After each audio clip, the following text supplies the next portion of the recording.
What's up, YouTubians? Today's video, we got a game with the one, the only, the genius himself, Paul Sporer. He's using his all-time Tigers team against my all-time Cardinals team.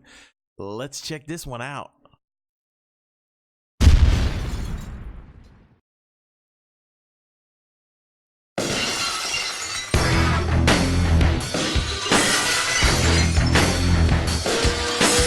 We got our fifth starter. Yeah, I see that. At least mine can hit. I was just about to say, you don't have to pinch hit yours very early.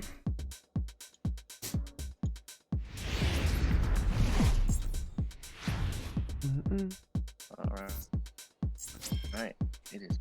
Ian Kinsler. Is this card any good? It's all right. I started off with him pretty strong, and then kind of faded, and I haven't used him enough to really feel super confident one way or the other to talk about him. All right, so I'm a uniform snob, dude, and these uniforms are pretty good. Thank you. I am as well. So I will pass the compliment right back. Nice. I'm actually gonna do for 2020. I'm gonna do a YouTube series on how to make the proper fucking DD uniforms, because I'm so tired of playing against road unis at home and home unis on the road, and then neon pink and piss colored. Yeah, the people who seem like they're just in paint, the paint program just freaking, by the way, Rick and Keel's in the paint program right now, but they just go in like Microsoft Paint and just use every bright color they see. Like, what is wrong with those people? No, I can't take it, man. I know nobody probably won't change very many people's uniform, but still. Well, you know, come on, Edmonds. You might be surprised. I think your community and like the community that we're in at large, as far as like, let's go, Curtis. The Twitch and YouTube, I think some people don't really know the rules, so to speak, because I feel that there's even people in my stream who will hear me clown on somebody's uniform and be like, well, you know, what's the deal with that? Well, it's white at home and then it's color or gray on the road. Right. And they're like, oh, I didn't know that they changed theirs. So we can affect some change. Yeah. Yeah, chat helped me make these uniforms, and then these are fire. I love the red sleeve. And then freaking Spagoo made my logo like in the game, like, and it's almost identical to my actual logo that I had this last year. It's crazy. The people that can make logos are absolutely incredible, dude. Sporer is his name on Twitch. He made mine. Oh, Suarez, baby. That's right down the middle. And he has made all my iterations of otters this year. It just keeps getting better. I'm gonna show it real quick here. I'm not gonna replay the homer. I'm not rubbing it in, but I'm gonna show the logo, in case you didn't see it. He's holding a Red Bull. I don't know if we'll be able to see it here. No, we can't see. But if you, we'll get an angle at some point. You can see in his hand there that's being obscured by the armpit that he's holding a Red Bull, which is perfect because that's what my drink of choice. So, oh, we have 10-mile-an-hour wind too. That's why the Curtis one got out. Oh, it's actually blowing out? Yeah, nice. It's 10 miles out. So we're gonna have some scoring here. All right, Rick. He started off good, and then that's like threw a couple of fastballs right down the middle. Yeah, it was Dot City on those first couple. By the way, is this are we on, or are we in the midst of what's going to be on the? Yeah, I'm recording. Yep. Okay. I'll edit and stuff, but yeah. Yeah. Yep. And I heard you swear, so I assume that's. Yeah, I don't. That's a ball. I don't mark my. Yeah, I don't mark my videos for. Kitties. Yeah. Ball 3. I feel like it's mislabeling because my community isn't that way. So exactly, my community is around my age, and you know, there's some young bucks, but the youngest is like 17, 18-year-old who can hear some swearing. I don't want kids. It's you know, no offense. Right. Yeah. Right. Yeah. I'm kind of the same way. Like, this is you know, we happen to be using historical teams. This is a very significantly historical battle. These two teams have battled 3 times in the World Series. Yep. Most recently, y'all broke my heart in 06. Dude, that was crazy too. Like that, I don't know. For both teams, like their paths to get there was just the Tigers were out of nowhere. Y'all had like a pretty crummy season in the regular season, like 86 wins or something. Yeah, it was awful. Really. And just caught fire and played their asses off. So okay, so now that Ozzie Smith's up, I want to ask you something. So I see Omar get so much disrespect on Twitter and by so many people who talk about Omar Vizquel, and to me, he's the second. I don't know. I think he's like the second best defensive shortstop, arguably of all time. Am I right or wrong by saying that? You may well be right. I don't think that's an egregious position to take. I think when it comes to like his Hall of Fame, oh, that's a non-cutting cutter. That was scary. When it comes to his Hall of Fame candidacy and what he's, as he's kind of slowly tracking, he has his detractors, and the comparison to Ozzie is that his bat was substantially worse. Right. And so it's not really about the defense. I've got him as a great gloveman all day, but Ozzie's bat, while not great compared to Omar's, was substantially better, and that's why Ozzie walked in, right, and Omar's gonna have to scratch claw and maybe not get in. And for me, push come to shove, I'm going no on Omar. Yeah, see, and that's okay. The thing is people that say he was overrated on defense, and it kind of it's kind of crazy. I'm with you on that. I would push back on that. But then there was also the people that said Omar was better defender than Ozzie, and then I started laughing. Drunk. Yeah, they're also drunk. Two different drunk people. Right. They've been sipping on different things to get to their craziness. Right. So your numbers with Big Al are insane. Yeah, I like this card a lot. Each. Big fan myself. And then let's see, what was the other Hall of Fame? Oh, Scott Rowland. Like, I've seen Scott Rowland like kind of getting some disrespect too because of his length of his career, which I get that, but his prime was like insanely good. It was quite prime. Yeah, I'm yes on. Yeah, see, me too. On him now, in light of the gentleman who just made it in yesterday, Larry Walker. There are some similarities there in that volume is what most people knock on both of them due to injuries and whatnot. And it's not an invalid knock. However, with Walker just getting in, that really helps Rowland's case because his volume issues aren't as prominent as Walker's. Right. And, I get it. You got to go to the post every day when you can, but he was so good, Walker was, and I think Rowland as well, that I'm not going to take them out due to injuries that, aren't always in a player's control. There is some degree of keeping your body right and being able to, see health as a bit of a skill. If you're out of shape and getting injuries because of that's on you. But if it's like natural wear and tear of playing, geez, that's so disgusting. I'm not going to hold that against somebody. So Rowland's in for me, and he took a big jump yesterday. Yeah, I think he's on his way. He's well on his way. I think he's gonna make it eventually. Well, next year's class, there's nobody new that I think gets in. So literally nobody. Yep, Burley's like the highest guy by WAR, which is not the end all be all, but that's a good thing to start with. And obviously Burley's not anywhere near a Hall of Famer. Damn fine pitcher, but not. You think Schilling will finally get in next year? Yeah, I do. And listen, I have I share the disgust of some of the stuff that he said online and whatnot, and I know he tried to like soft pedal it with Costas, saying I was trying to start a discussion. It's like don't lie, dude. Just own the crap. But he's a Hall of Famer. He really is, and I'm not going to keep him out because of post-career tweets. Right, yeah. However offensive they are. One's the count. Yeah, like he has to be like, if Bonds and Clemens don't go up anymore next year, then Schilling's probably got to be a for sure guy next year because the class is awful. Yeah, he's got to feel. Oh, no, that's gone. That's Edmonds. Yeah, that's Jim. Yeah, you mentioned before we started that. Yeah, Edmonds is a beast. Musial doesn't do the thing for you, but Edmonds does. Mm-hmm. There he goes, showing it right there. Yeah, Edmonds is a beast. But yeah, I think he gets in next year.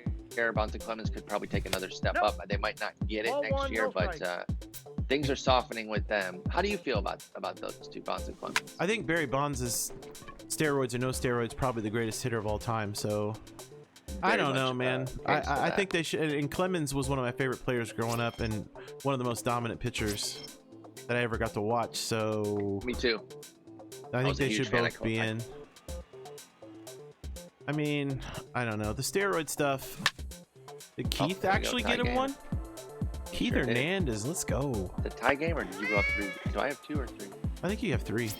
All right, so we're tied. I knew there'd be a score here. Yeah, I'm with you. Like, actually, I'll let you finish your thought there because you're gonna say something about steroids. What were you gonna say? Yeah, like the steroid stuff. Like, I understand that it helps you hit the ball a little further and keep you on the field. That's the biggest thing. It keeps you on the field, you know. Correct. But at the end of the day, it's not making your hand-eye coordination like any better, and it's not like making you a professional baseball player. So bingo. You and know I what I'm can't saying? take them. Like, and like we could take all the HGH, all the PEDs in the world, and we would still go get struck out by the local high school kids. Their best pitcher would still gas us in no time. Right. So I'm with you on that 1,000%. And the big key for me, the one that like I was already pro putting them in, Bonds and Clemens, but what really sealed it to where I'm like they have to be in is when Bud Selig walked in. Right. Because he was overseeing the steroids era. So how does that clown get in? Yet we're gonna punish these two? Right. Yeah, I feel that. Yeah. No. So yeah, I'm very pro Bonds. That's a non-cutting cutter. Yikes. Plus, arguably there's already people that are kind of linked to steroids, you know, in. So I guarantee you there's somebody that we don't know did steroids that's in. Like, I don't know who it is, but I'm saying statistically, just by the math, there has to be.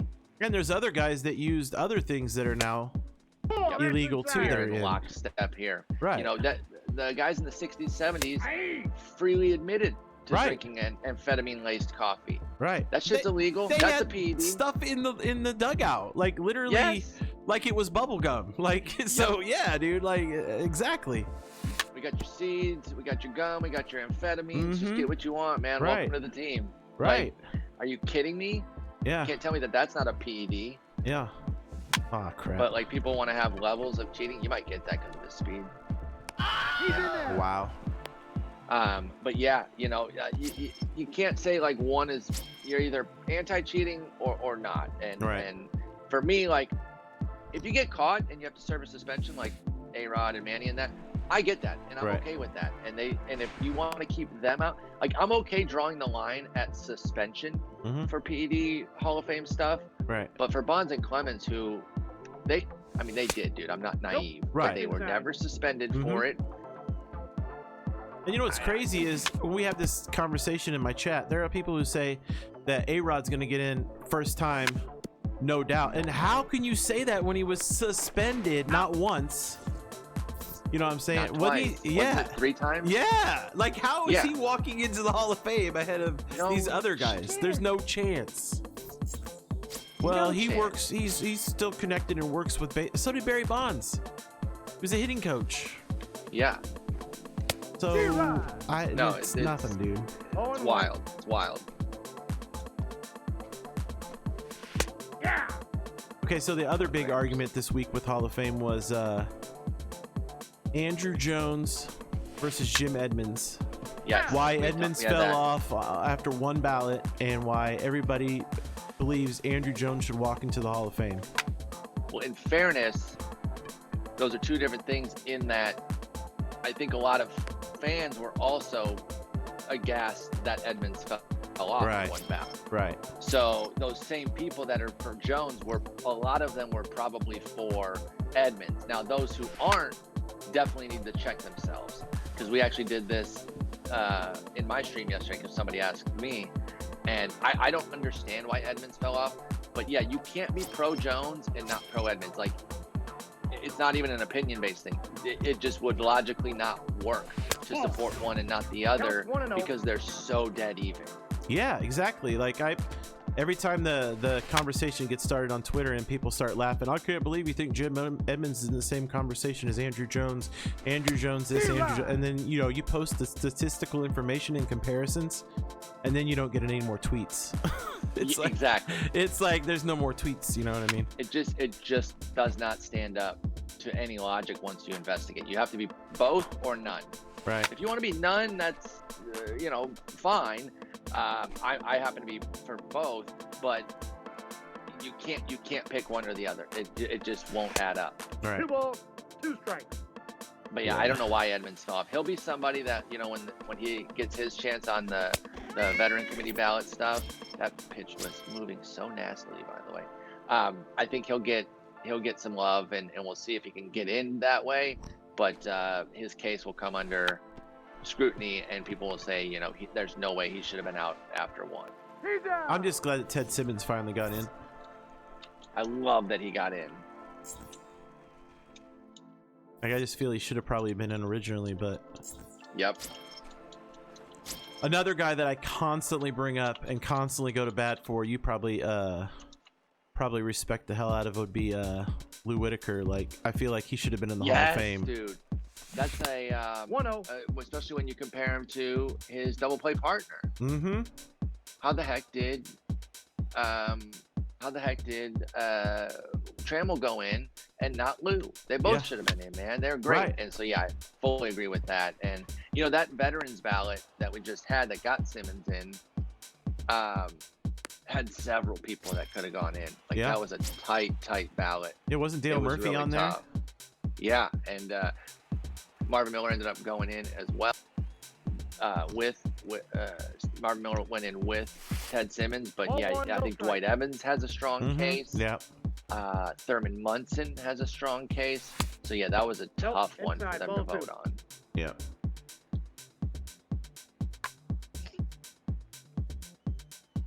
So with Marcell Ozuna signing, that really only leaves 2 guys left in the outfield, Castellanos and Puig.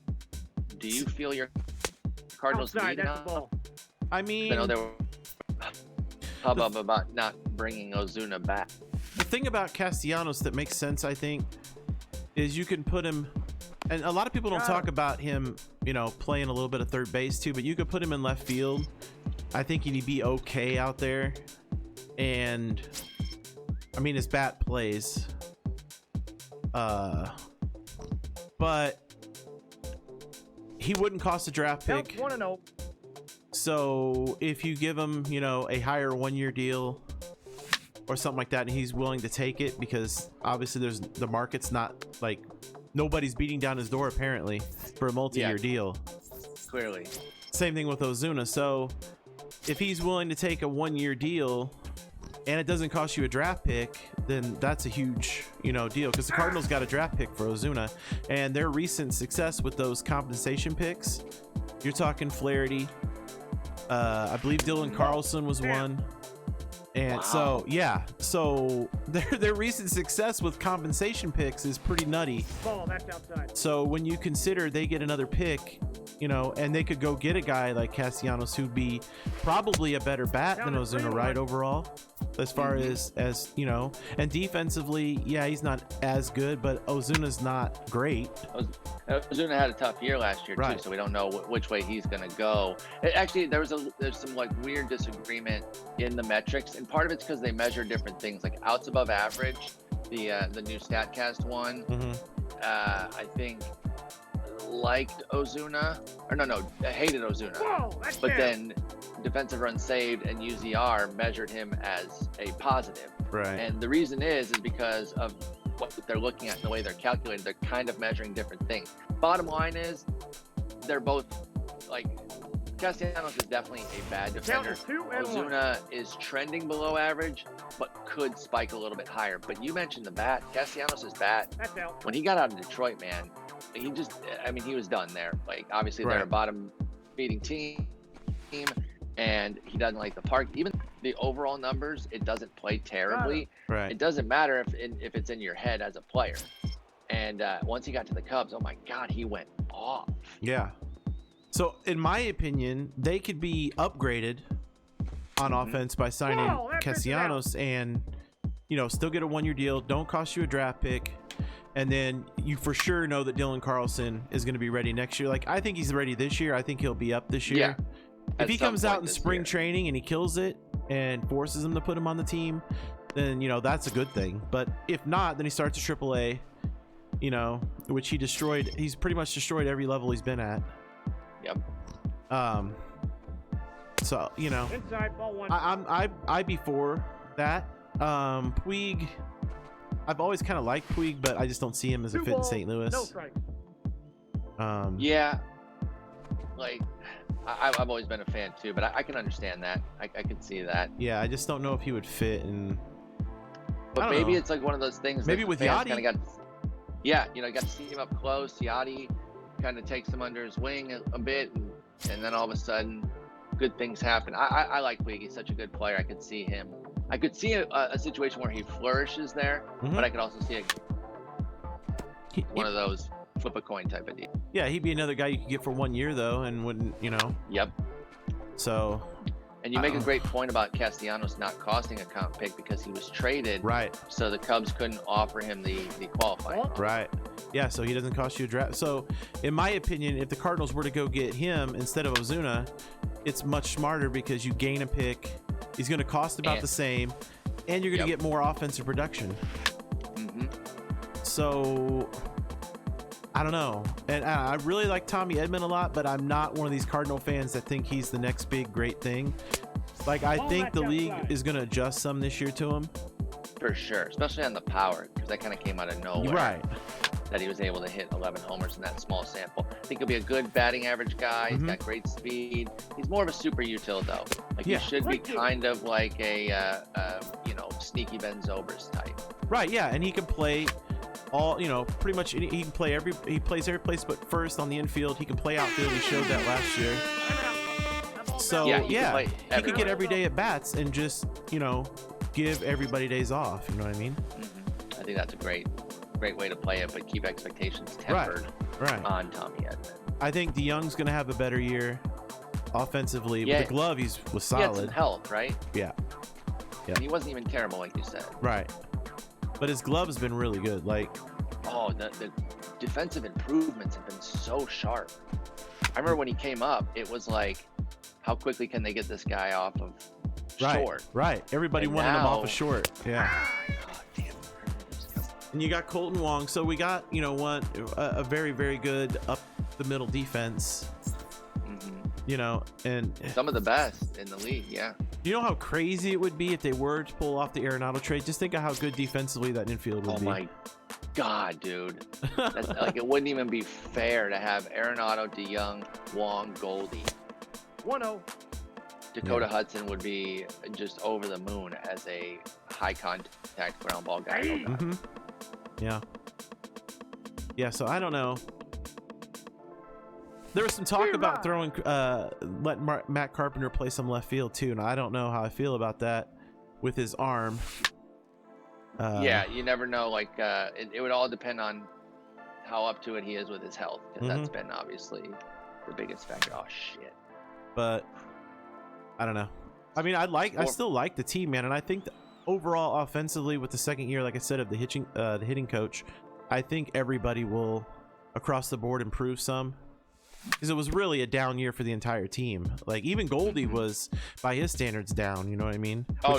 Which had nothing to do with the hitting coach. But no, but like, how crazy is it that that's his down year and he still hit 34 homers? Right. Could you imagine being that good at something where that's your down year? Right. And that's what's crazy. Like, and so many people just are now on the disrespect Goldie trade. Like he's some slouch all of a sudden with his 34 home runs because he didn't hit for, you know, a crazy average, and his OPS was down. He didn't hit as many doubles either. Yeah, it's like, how many times do star players have to have a down year and bounce back before we acknowledge that they can have a down year and bounce back? It's like, relax.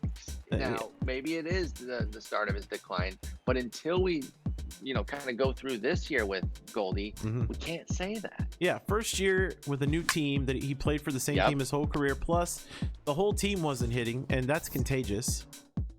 You know? Yeah, I definitely think, like, you give a year of transition before you make stern judgment. And I think he'll bounce back and be quite nice.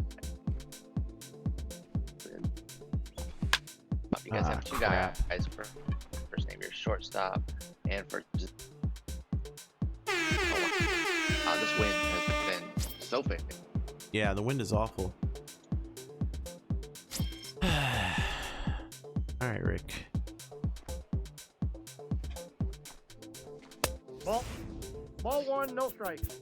But yeah, Fowler's gonna play because of his, pretty much because of his contract, I think, and I think Dex will have a decent year. Hopefully, bounce back a little bit too. I've always been a fan, so I always root for him. Yeah, I love Dexter Fowler. I think he's a great dude. St. Louis fans, for the most part, have been really awful to him. And what's crazy is Cub fans will constantly reply to Cardinal fans like, "Hey, we'll take him back, and you can have Jason Hayward or something like that." And it's like, I mean, I don't know if I would make that trade. I mean, Hayward was pretty good last year. You know what I mean? Yeah. But it's crazy because Cub fans, they, it seems like a lot of them I talk to, they're not big Hayward guys, but they'd rather have Fowler. And then Cardinal fans, they didn't like Hayward when he was here, but they said that now they take him over Fowler, and it's like, I don't know. It's like the grass is greener type of thing. Mm-hmm. Yeah. What everybody forgets, though, the reason the Cardinals outfield is in the position it is, and why they've been going through this whole situation to begin with, is because of what happened to Oscar Taveras. Oh my God, I know. It's such a tragedy, man, because that, Counts 1-0. like, Unbelievably yeah, like he was like the next big guy, like in baseball. Yeah. Not just for the Cardinals. Yeah. And obviously, not to minimize it about baseball and the fact that he lost his life and his girlfriend due to, unfortunately, an awful decision by him is horrific. And then obviously we acknowledge that. And then when you do think about the baseball aspect of it, it's like that guy was just an incredible talent. Yeah, dude. He was ready to go off.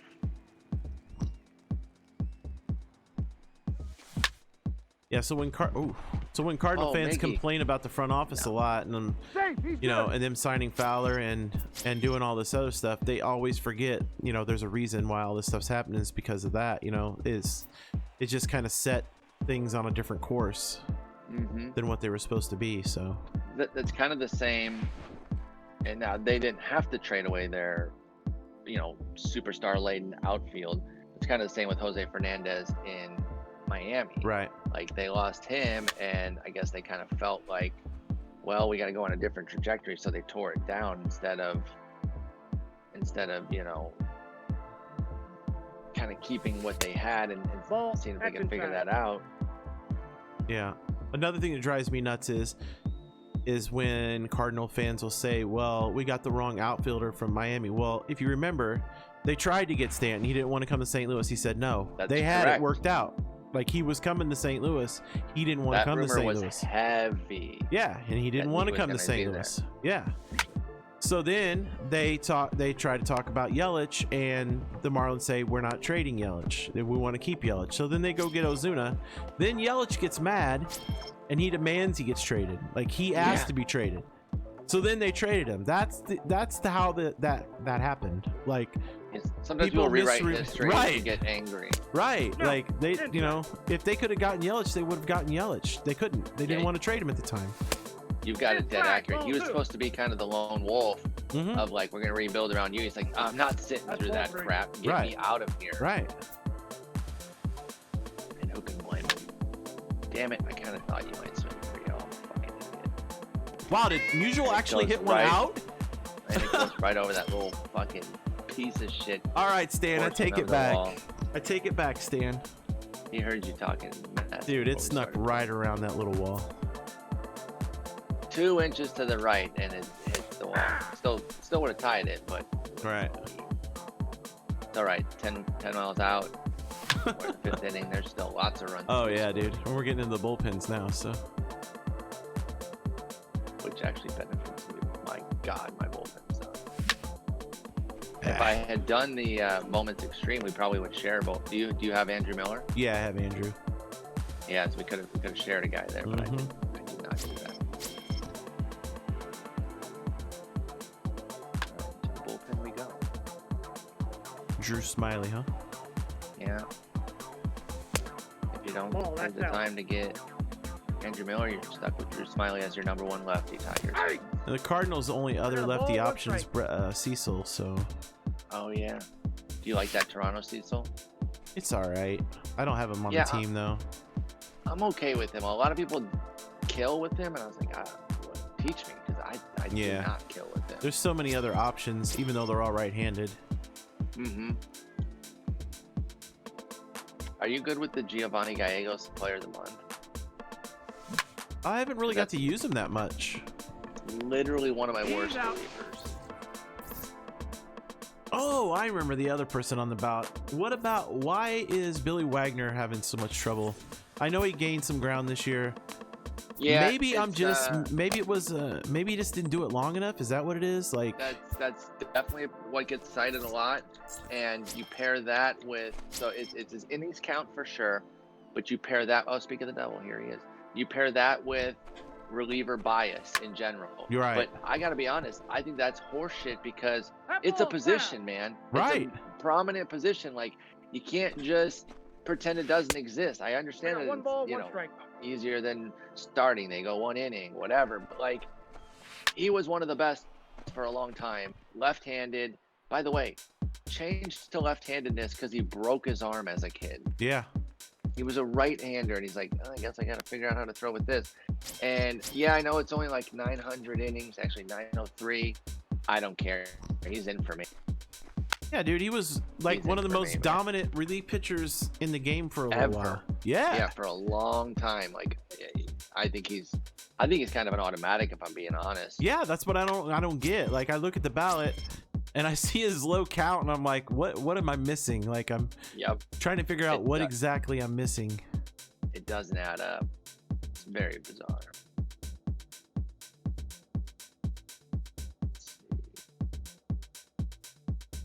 What about Gary Sheffield? I'm for Sheffield. He was on my 10. Yeah, I can get down with having Sheff in, and I think at the expense of, like, I'm not a huge Vizquel guy, as I mentioned earlier, right. So he's usually who kind of gets put off to the side. Is Sheffield on some of the?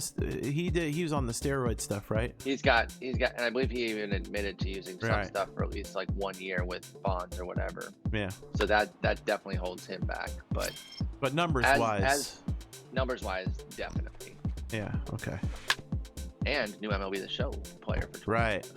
We just learned today. Right. He makes some of the all-time teams a little better, right? Yes, he does it because he played for a bunch of teams too. Yeah, he did. I would have him right now if we flash forward a year and do the same thing. He played for the Tigers for a year, so I would definitely be using him. Milwaukee, New York, Miami. I'm trying to think of where else. The other New York, I think he played for both New York. Yeah, he played for both New Yorks, I'm pretty sure. The Dodgers, Atlanta. Ball one. Crap, he's all over then. That's nuts. Yeah. So it's gonna be fun to see. Oh gosh, is the wing gonna get that one? Oh, is that gonna carry it? Please do. Please do. Oh, right over Stan's head. Wow. He's like, I had that. You barely mistimed that. Oh my goodness.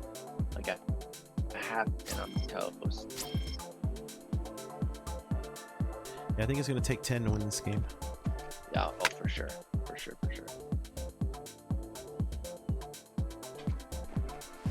So do you think Lindor, Bryant, or Arenado are gonna get traded still this offseason or no? You know, I'm really thinking no at this point. I think Arenado with his anger and the smoke to y'all is about the closest. But I think the other, oh Jesus, nice job. Yeah, I don't think so. I think Lindor stays put, and then with the Bryant grievance still being unresolved, so teams won't know if they're getting 1 or 2 years. How could you really make a trade? Right. You know, it's like we don't know what to do.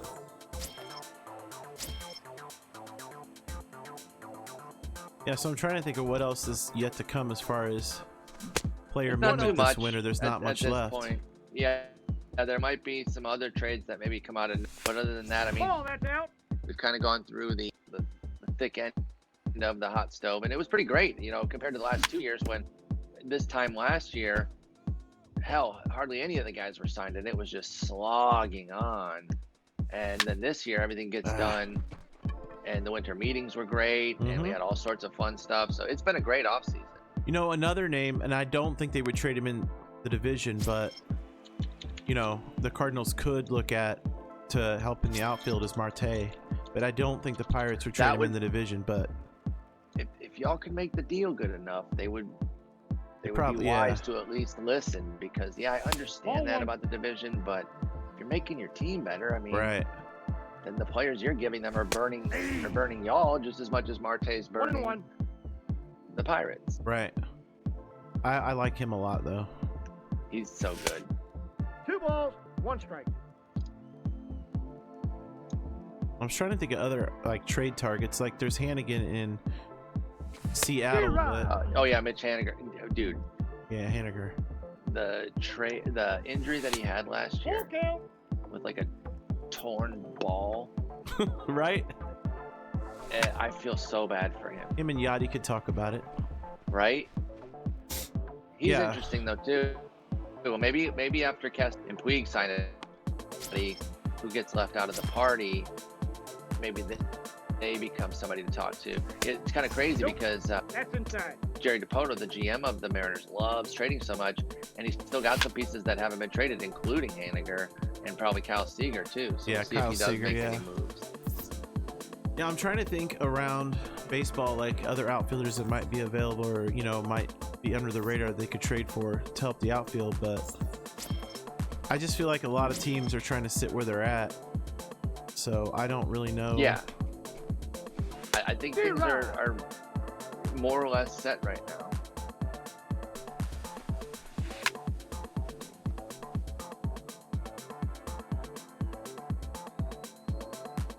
You know who in the trailer today I was probably most excited about besides Big Papi was John Franco. Yes. Because we need more lefty relievers in the game, and he was pretty solid. He's kind of the low-key inclusion there. Everyone's psyched on the big names, but John Franco, like you said, we need as many lefties as we can get. Yeah, and he was solid, like outside for the Mets. Like he was really, pretty good. Mm-hmm.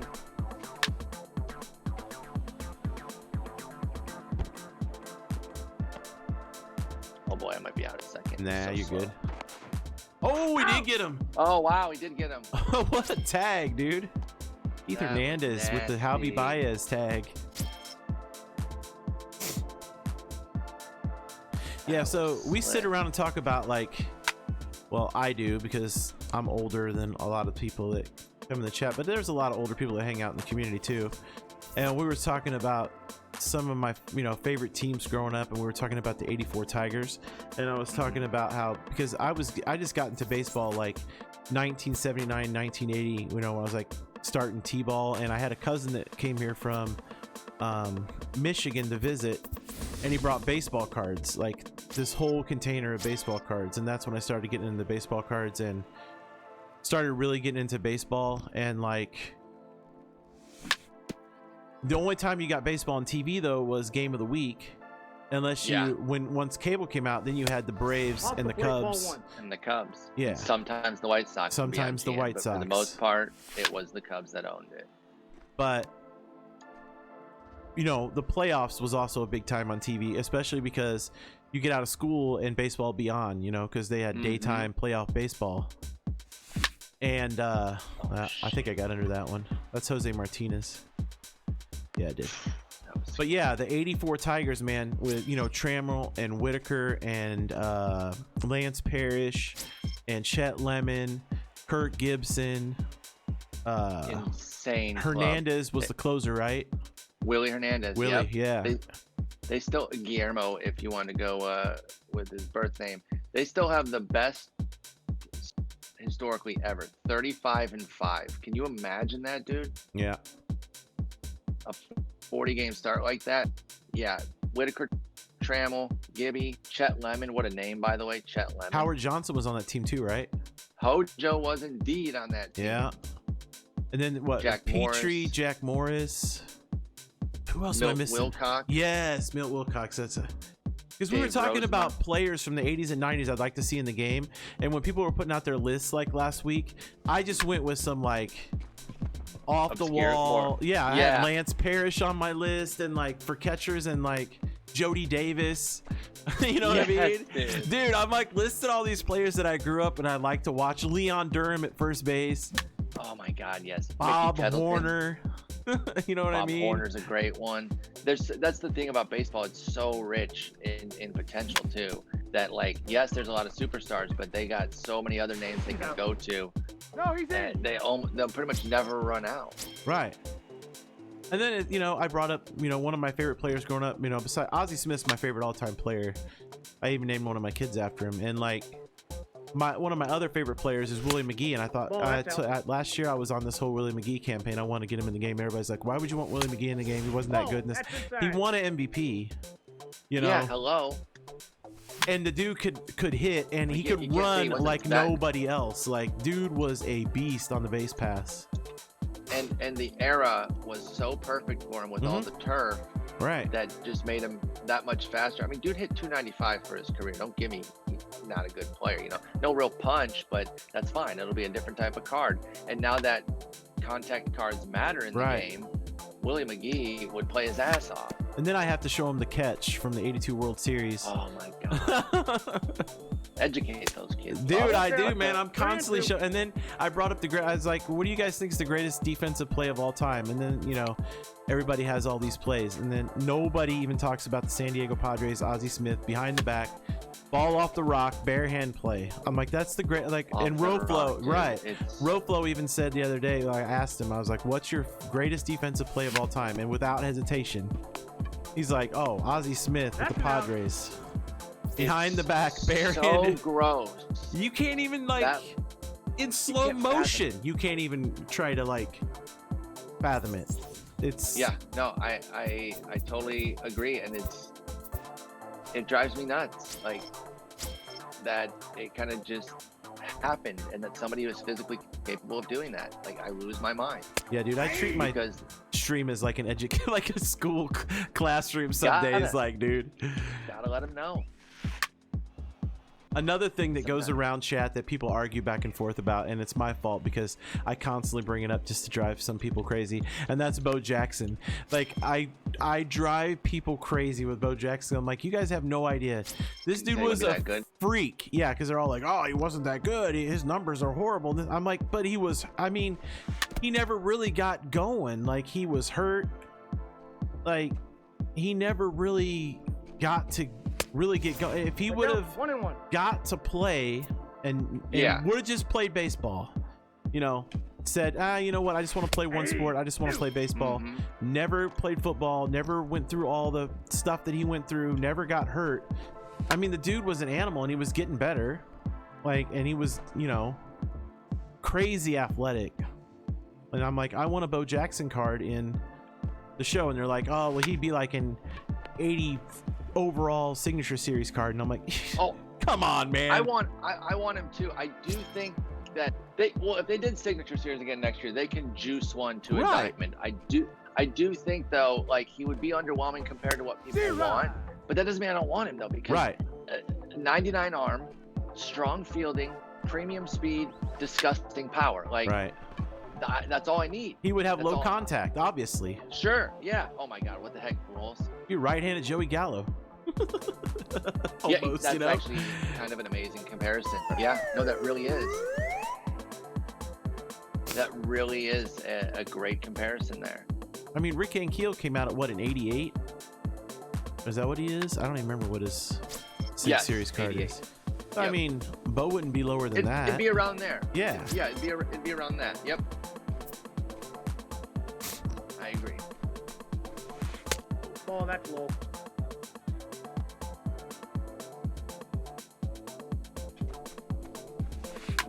Nah, but he was one of my favorite players. It was so fun to watch, and just I almost wish it would have happened today so that people could appreciate he and even Dion, guys playing two sports. Don't sleep on Brian Jordan. Brian Jordan, yeah.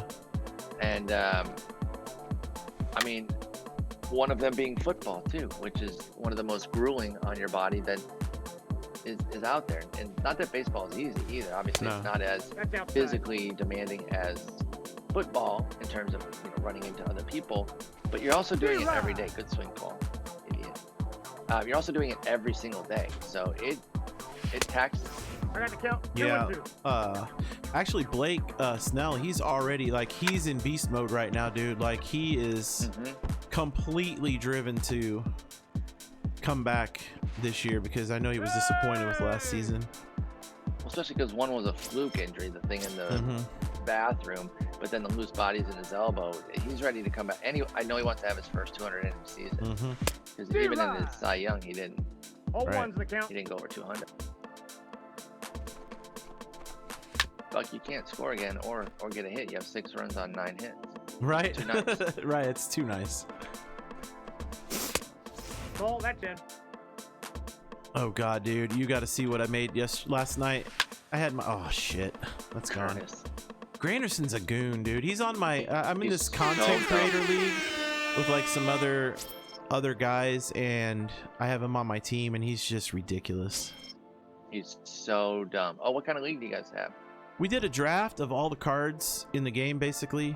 That's amazing. We did it through Discord, so it took a few days, obviously. Yeah. Well, we're running league in my channel. Was yours an open draft where you could just draft anybody any way you wanted? Yeah, we did like there's 14 of us, so we did like a snake draft where I had like the 9th pick, or 9th or 10th pick. So I think I took Lindor Finest with my first pick or whatever. But it's a good pick. Yeah, because I do well with that card. But I ended up getting Clayton Kershaw in the 4th round, dude. Like, what? I don't know if people completely forgot about him. Like, some of the guys were like, well, he's not any good anymore in this and that. And, dude, I am beasting still with Clayton Kershaw. Like, I know he's not the unbelievable, can't get any hits off him that he used to be. Like, when I see him, I don't instantly get afraid like I used to. Dude. Calm down, Paul. But some people, like, he's still difficult. I just don't struggle quite as much as I did in the beginning of the year. 4th round is still kind of bananas. Yeah. Yeah, like I'm sitting there looking at my list and I'm like, how many games are y'all playing? Look in the Discord. I don't remember. I'm like, I think I'm 5-2 right now, or 6-2. Nice. So, yeah, and then there'll be a postseason. And we're not going to be able to finish the regular season schedule. It's just not going to happen. No strike. I went pretty aggressive with a 51 game schedule. Right. But, yeah, we're not playing that many, I know. Yeah, we're gonna have a postseason. And the way I did the rounds, it wasn't an open draft. So basically, I set up the team. Good. Freaking. Could I throw a ball where I want it to go once? Dude, literally everything is going right over the middle of the plate. Like, and it's just going there. Like, I hope this year that's fixed, dude. I hope that good. Oh, where it puts it where you want it when you like it used to. Yeah. When you hit you got to get a good pitch. Right. 16 and 17, dude, I could pitch. Like, it was great. Yep. The last couple of years, it just feels like it just does whatever it wants to do half the time. I feel that completely. Don't tell me I got that. So hopefully shit on that is one thing that gets, improved this year. Yeah, like, I want to see it tighter on that. Because when I don't mind, punish me when I mess up, right, and lay a meatball down there. That's fine. I eat that. But when I hit, you can't just put it wherever you want, and that happens a little bit more than it should. A lot more than it should. I'll say a lot more than it should, and it's frustrating. So here's hoping that that's fixed. So I think that would be key. Look, the last big patch they did, that really improved the hitting. I like that. Right. Things are more true now. When you make contact, you get rewards more often, right? Right. Still issues with line drives, sure, we can talk about all that, but it's more true. Now the pitching needs to get a boost. Yep. Because I think hitting is fully favored over pitching. You can't. Go ahead. I'm sorry. There's just way too many foul balls too, and foul tips, dude, on pitches that you are physically not possible to be foul tips. Like, and you can't. You mentioned, you said in previous years you've been known as like a really good pitcher. You can't just be a good pitcher and be super successful in this game. Nope. And it should be like, if you're an elite pitcher and a solid hitter, you can be good. And if you're an elite hitter and just a solid or mediocre pitcher, then you can be good. Right. It doesn't work that way. The only way you can truly be like top level, and I'm not even saying like top 10, I'm saying top like 1,000. The only way you can is with hitting. Right. He's out. Yep. But you should be able to pitch your way to excellence. Exactly. I agree, dude. And you used to be able to, like, Yep. I'm excited though. I'm really geeked for 20. Yeah, I'm like going forward. I am with multi-platform, and there's just so much good coming up, dude. Like the multi-platform change was really big. It's going to expand our community, bring new folks in. I can't wait for that. I mean, I don't know. We get the one-off here and there folks who come in just to hang out to talk baseball, who either have an Xbox or don't have anything that they could play the show on, which is great. But now we're going to add in, all those Xbox people who love baseball that don't want to sit around and watch a game they can't play. Right. They're going to be in our community, and it's going to be great. I hope it's cross-platform. Like, I almost think it might have. I don't know. I don't want to say it has to be or will be, but I think it would make a lot of sense because I don't know. Maybe of numbers. I don't know. Well, I guess we'll just have to see. Like, I don't know. Yeah, I tend to agree with you. Dude, and if they put it on the Switch, that's gonna be my auction house thing. I'm literally gonna use that. I'll buy it just to play auction house on the Switch. You know what I mean? And I think they're going to because Nintendo was also getting geeked the night of that announcement. Good lord. Yeah. Oh, yachty. Dude, I will 100% use it to play auction house. Yeah, that'd be great. And yeah, pass balls. Yeah. Yeah, especially for premium. The premium catchers need to be premium, and I'm not saying that he can never have a pass ball. Yachty can't, but he wasn't better enough than like a mid-level catcher than he should have been. Like he was better than like I don't know Robinson Chirinos, but he should be light years better than Robinson Chirinos defensively, and he just wasn't, and that was a problem. That's another good talking point in the chat, and it's one that I'm very passionate about and animate about. Yachty to me is a Hall of Famer, right? Yeah. And people so that I don't know. I don't know how. Nope, either you didn't watch him play, or you've never seen him play, or you don't know anything about. I don't know how you can say. I don't know. I get people compare him to Mauer and Buster Posey, but I don't know. Well, part of it is catching defense and putting, because WAR is been well accepted as something to look at when you're judging players now, and that's a good thing, by the way. But WAR for catching defense is still sus. We still don't have it anywhere near perfected, and so I don't know, man. When you're talking catcher, it's who are you talking about if you're not talking about Yachty in squad? And so yeah, I think he's definitely a Hall of Famer. Yeah, that's how it's. Yeah, me too. And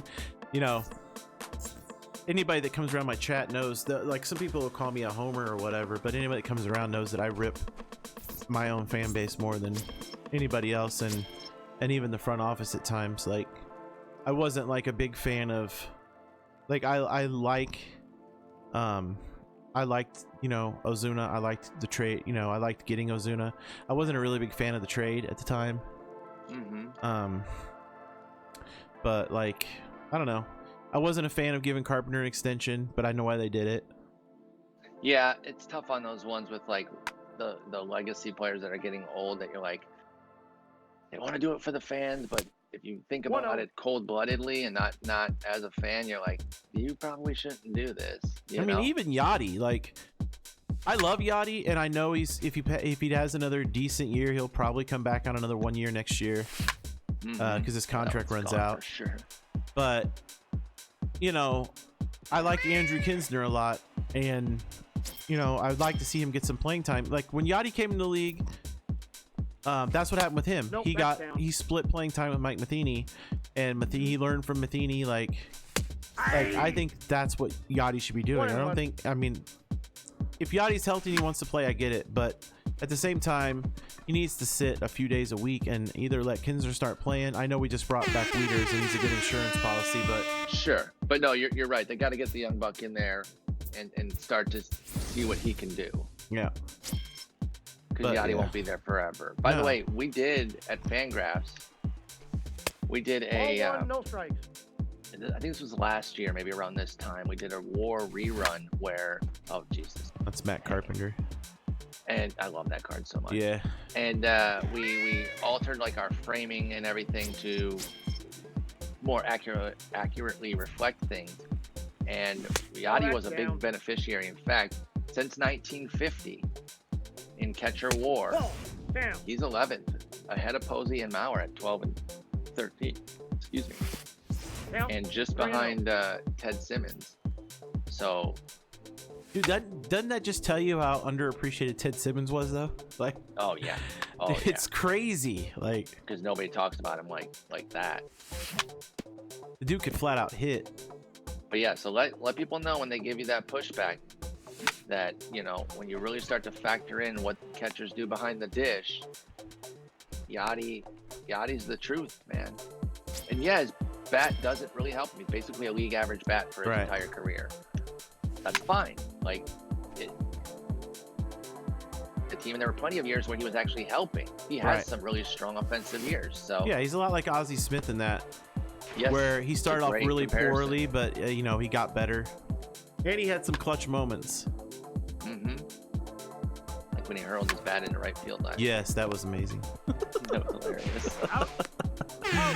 Oh, dude. Hey, hell of a game, man. Oh, dude, that logo is clean. All right, guys, thank you for checking out my newest video. I appreciate it very much. Thank you to Mr. Paul Sporer for doing this. It was a great time. We talked about a lot of great topics, mostly Hall of Fame. I loved it. I would love to do it again sometime. He kicked my booty, and that's fine too. Make sure you stop by my Twitch channel. I stream Monday through Friday, 9 a.m. till 2:30 p.m. all time Central. I also stream on Saturdays. And make sure you're subscribed to the channel here, so that way you get all the brand new content that I put out here on YouTube. I appreciate everybody coming by. Until next time, ka-chow! See you later.